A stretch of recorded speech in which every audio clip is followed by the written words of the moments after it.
melakukan advokasi suatu peraturan daerah itu tantangannya banyak. Artinya ada lampu merahnya, ada tikungannya. Di jalan raya itu ada jalan-jalan bolong. Ada jalan-jalan yang sudah bolong itu perlu kita tampal dia. Tidak gampang ya, maksudnya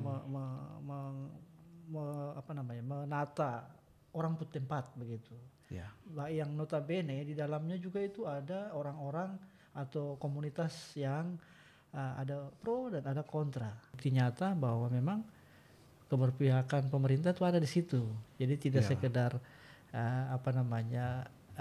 bicara-bicara begitu. Yang perlu kita perkuat itu peraturan-peraturan daerah, terutama di tingkat provinsi. Perdasus-perdasus ini yang perlu kita perkuat. Karena perintah undang-undang otonomi khusus jelas. Jangan sampai kita tergantung pada peraturan-peraturan pusat. Ya.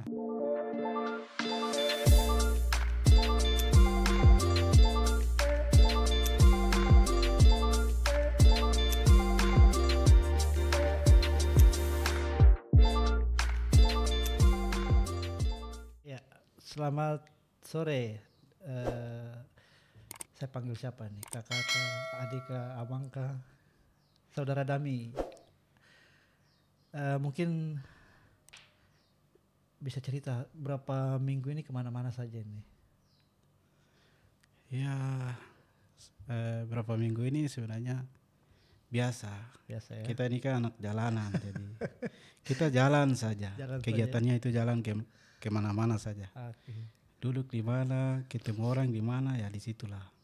Ya, ini kan Nom bilang aktivis LSM itu aktivis lembaga siang malam ya, jadi jalan saja ya. Oke, saya panggil Dami saja ya. Ini teman saya Om Dami. Terima kasih sudah hadir di podcast Bicara Foundation di Yayasan Bicara. Podcast ini memang ditujukan untuk bagaimana berbagi cerita dari berbagai sisi, dari berbagai narasumber atau berbagai latar belakang ya. Nah, kali ini kan kita mengundang Dami karena kita tertarik dengan kerja-kerja yang selama ini dikerjakan. Saya mendengar itu ada upaya untuk mendorong perbaikan Pergub tentang masyarakat hukum adat kah? Juga ada sedang mendorong bagaimana pengakuan pemerintah atau negara terhadap satu komunitas marga atau suku di Manokwari. Begitu ya Om Dami ya? Iya. Oke, mungkin bisa cerita sedikit itu seperti apa yang dikerjakan begitu. Silakan Om Dami. Ya. Sebenarnya saya ini latar belakang saya di awal itu sebelum saya masuk menjelaskan ya. Di awal itu sebenarnya saya bukan bekerja di LSM, tidak. Saya ini sebenarnya tidak tahu, dari pertengahan jalan langsung belok masuk bergabung di sini, rasa tertarik kerja-kerja LSM ini seperti apa. Tapi tidak tahu, saya langsung dari tengah jalan masuk bergabung dan untuk sementara saya bergabung bersama teman-teman di perkumpulan Nasoa. Nah, yang selama ini lebih kenalnya itu. Saya potong. Nasoa itu apa? Mungkin biar teman-teman dong tahu tuh. Ya, Nasoa itu singkatan dari perkumpulan Ayak Sobat Oase. Nah, lebih kenalnya itu biasa kawan-kawan panggilnya perkumpulan Oase. Ya, begitu. Oase ini kayak nama air juga itu. Ya, itu bahasa Latin sebenarnya. Oh, oke. Ya. Nah, bahasa Latin yang artinya perkumpulan air di padang gurun ya. Oke. Ya. Menarik. Itu. Ya, lanjut. Jadi sebenarnya saya secara pribadi sebagai anak Papua sebetulnya rasa tertarik ya dengan kerja-kerja LSM, dan tiba-tiba sebenarnya saya setelah wisuda selesai itu dulu saya kerjanya kerja buruh kasar. Orang tua angkat saya orang Jawa, jadi saya ikut tukang-tukang Jawa, mereka ikut kerja-kerja bangunan. Tapi dari pertengahan jalan ya rasa tertarik dengan kerja-kerja LSM, akhirnya saya sendiri bergabung dengan kawan-kawan di perkumpulan Oase tadi ya. Jadi untuk sementara ini sebenarnya kita di OAC lagi fokus di Kabupaten Manokwari. Nah ini kan kawan-kawan kita banyak berkantor di Manokwari, tapi untuk sementara kita tidak ada yang bekerja di Manokwari, sehingga kita lebih memilih ke Manokwari begitu. Jadi untuk sementara ini isu yang kita fokuskan adalah kita mengawal dan melakukan advokasi produk hukum daerah, yaitu tingkat provinsi dan kabupaten.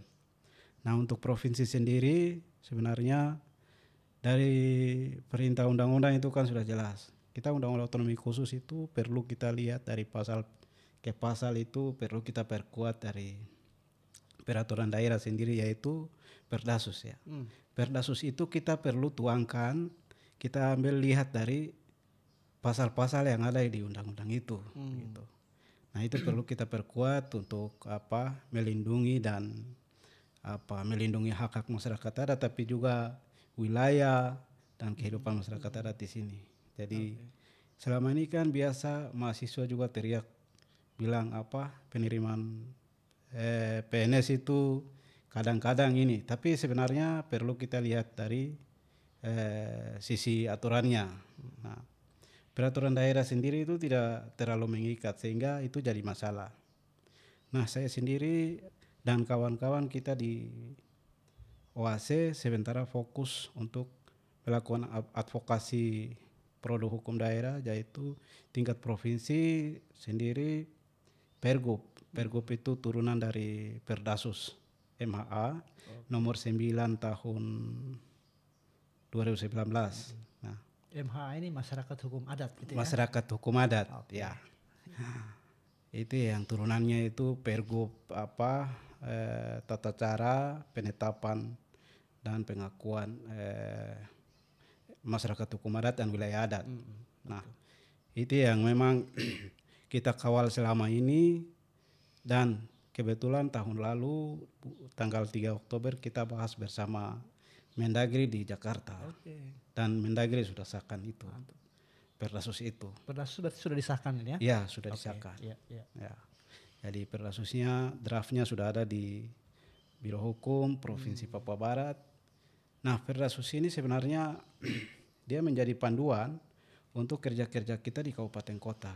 Artinya peraturan-peraturan daerah yang kita kawal dan kita dorong di tingkat kabupaten kota itu kan itu sebenarnya peraturan pelaksana. Perintahnya kan ada di provinsi itu. Nah, kita kalau melihat dari sisi aturan ini dia akan menjadi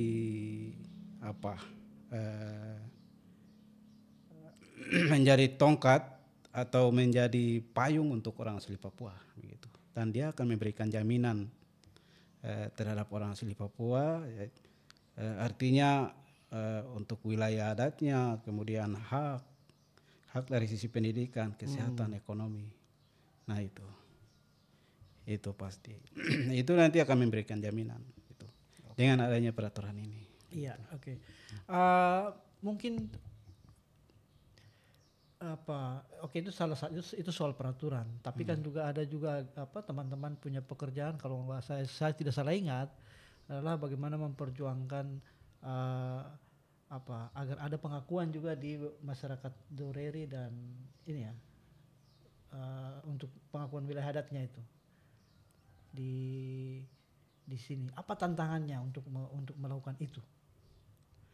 Oke, itu sebenarnya di awal kita perjuangkan melakukan advokasi Perda Kabupaten Manokwari, Perda namanya Perda PPMA, pengakuan, perlindungan dan pemberdayaan masyarakat hukum adat.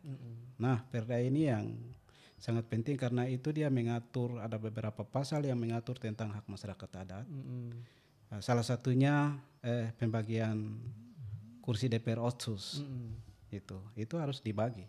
Kuotanya berapa jumlahnya, itu dibagi ke masing-masing subsuku. Nah, itu juga perlu kita atur.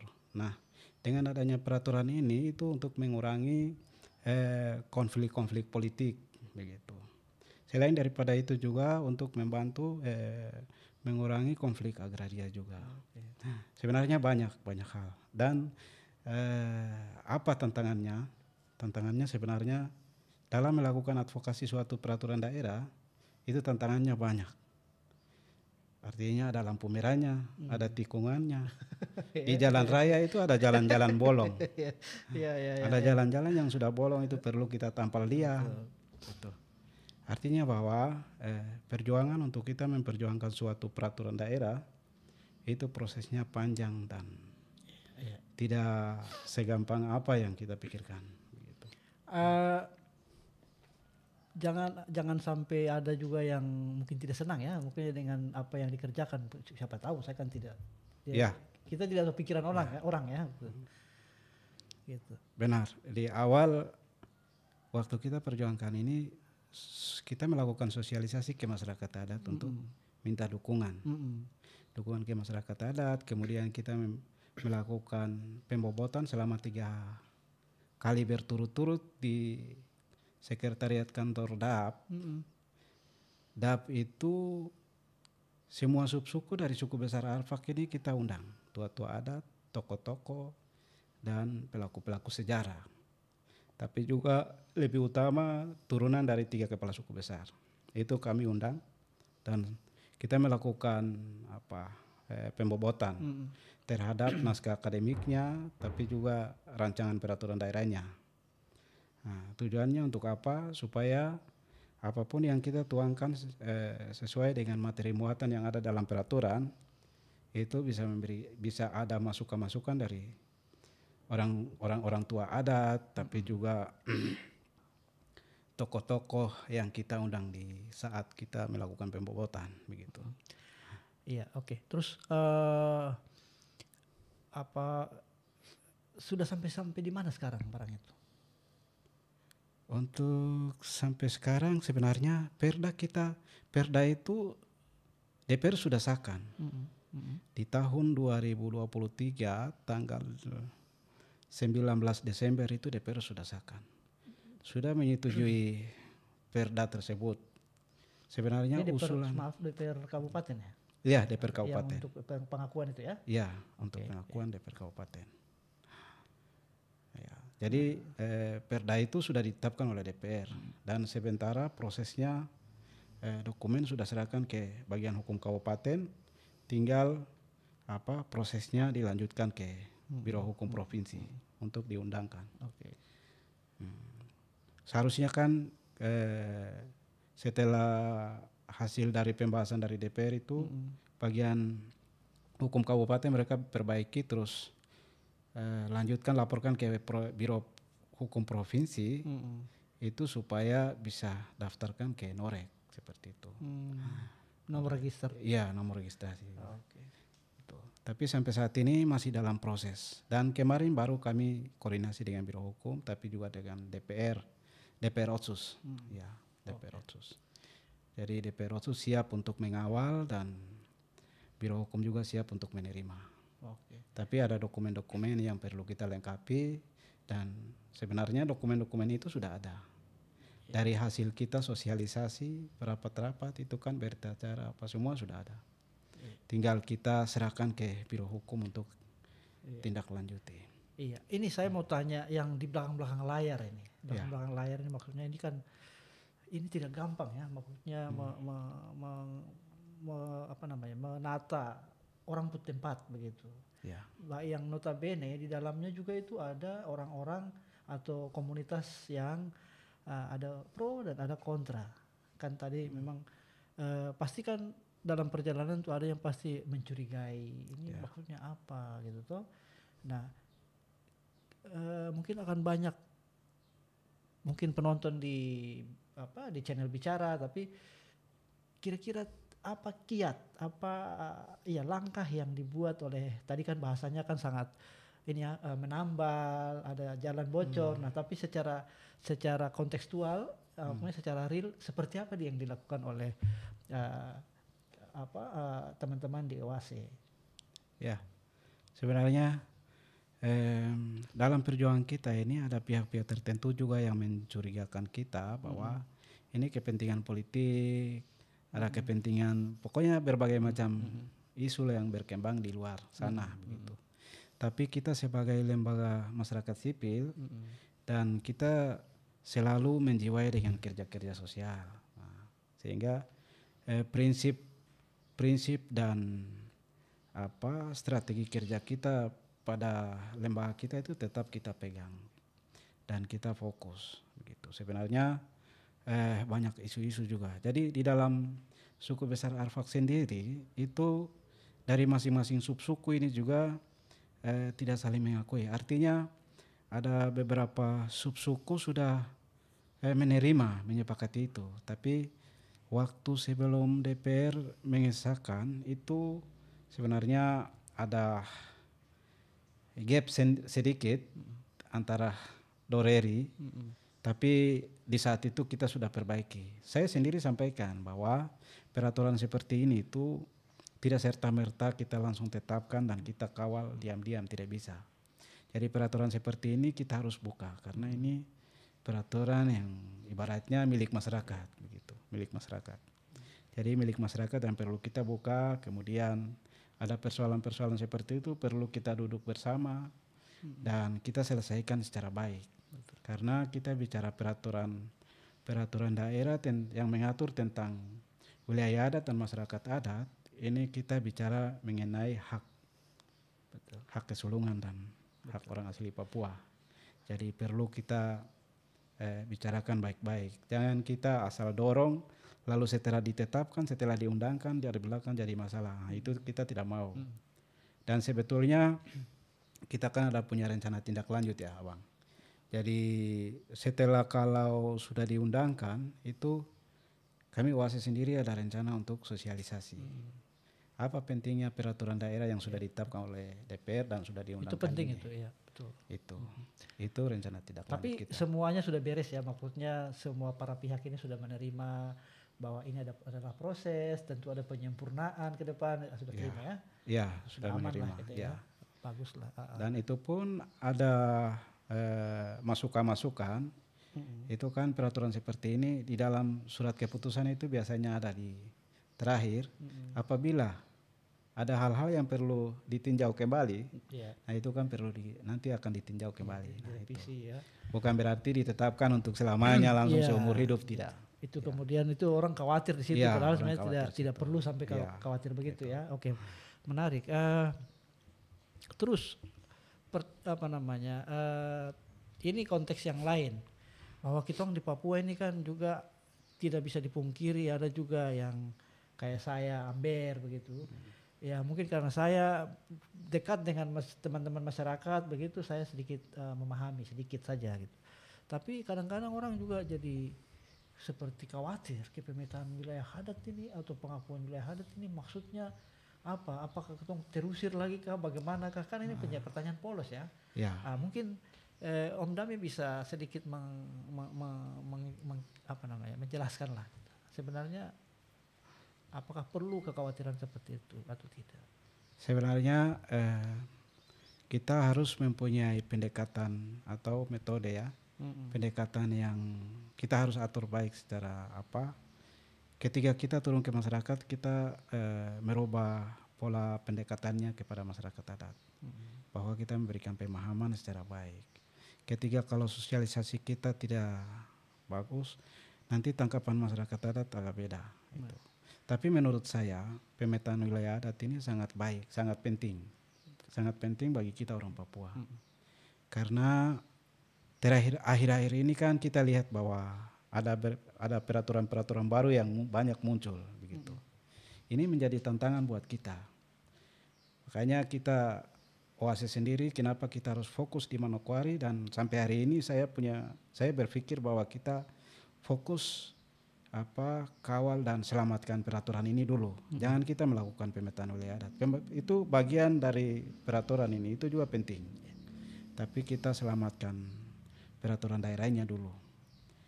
Ini karena ada perubahan Permendagri itu kan yang baru itu. Nah, itu menjadi tantangan untuk kita begitu. Permendagri tentang apa ini ya? Tentang MHI wilayah adat ini. Nah, itu kan ada pasal berapa kemarin saya ada sempat baca tapi saya lupa. Itu. Jadi yang perlu kita perkuat itu peraturan-peraturan daerah. terutama di tingkat provinsi. Perdasus-perdasus ini yang perlu kita perkuat. Karena perintah undang-undang otonomi khusus jelas. Jangan sampai kita tergantung pada peraturan-peraturan pusat. Ya. Di sini kan kita punya undang-undang otonomi khusus, tapi kita harus kembali ke pusat terus. Tidak boleh. Kita harus lihat kembali, baca dan simak, mengerti baik-baik apa itu isi undang-undang otonomi khusus. Sebenarnya undang-undang otonomi khusus itu isinya bahwa dia memberikan penawaran dan memberikan tawaran kepada kita orang Papua. Artinya bahwa kita perlu memperkuat produk hukum daerah di tingkat provinsi. Perdasus itu perlu kita perkuat. Yang berkaitan dengan peraturan MHA-nya, tapi juga ekonomi lokal atau pangan lokal, peraturan pangan lokal, peraturan yang mengatur tentang hak OAP, itu perlu kita perkuat di Perdasus supaya peraturan daerah kabupaten, perda-perda itu menjadi perda pelaksana. Itu kan hanya pelaksana di daerah. Itu yang perlu kita perkuat di situ. Ya. Oke. Iya, ini akan selalu menarik kalau kita bicara tentang soal hak, soal pengakuan ya di Papua khususnya yang kita berada di wilayah dengan kekhususan gitu ya. Tapi dari sekian lama pekerjaan yang digeluti oleh OASE dan Om Dami, itu bagaimana dengan dukungan? Ini kan tidak semua orang mau bisa kerjakan ini. Bukan hanya bisa, ada yang bisa tapi belum tentu mau. Ada yang mau tapi belum tentu juga bisa. Ini kan gimana? Begitu. Ya, kita OASE sendiri ini sebenarnya sejak berdiri di tahun 2000, OASE ini sebenarnya berdiri dari tahun 2020 sampai dengan saat ini. Kita sebenarnya itu di saat ada angin kita bernapas, di saat tidak ada angin kita tidak bernapas begitu. Artinya bahwa itu jadi dari sisi dukungan, biar walaupun dukungannya pas-pas, tidak begitu penuh full, tapi tetap kita berprinsip bahwa kerja-kerja kita ini pekerjaan yang mulia. Bagi siapapun yang datang bergabung dan bekerja di LSM itu panggilan Tuhan.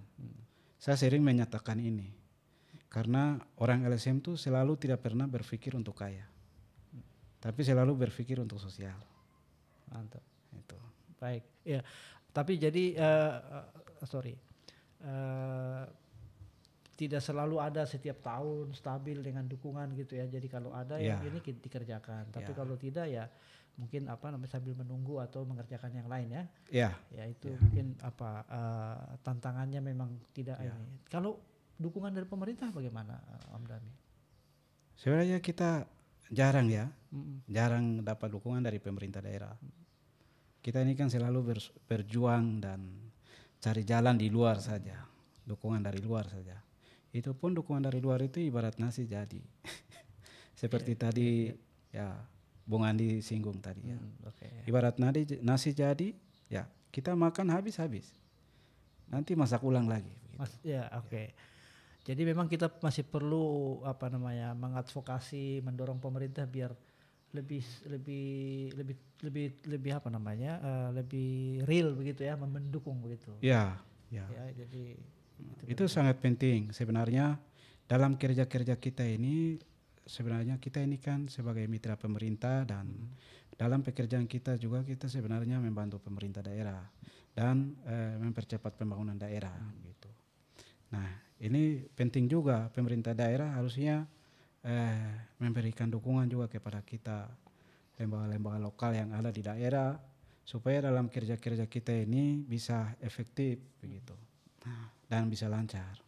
Karena dengan kekurangan dukungan, akhirnya pekerjaan kita kadang jalan, kadang terhambat, begitu. Jadi memang itu sangat penting. Apapun yang Abang sampaikan tadi, saya pikir sangat penting. Terutama DPR juga bisa anggarkan untuk sisihkan anggaran untuk kita kerja-kerja, bantu kerja-kerja masyarakat sipil ini untuk membantu masyarakat adat.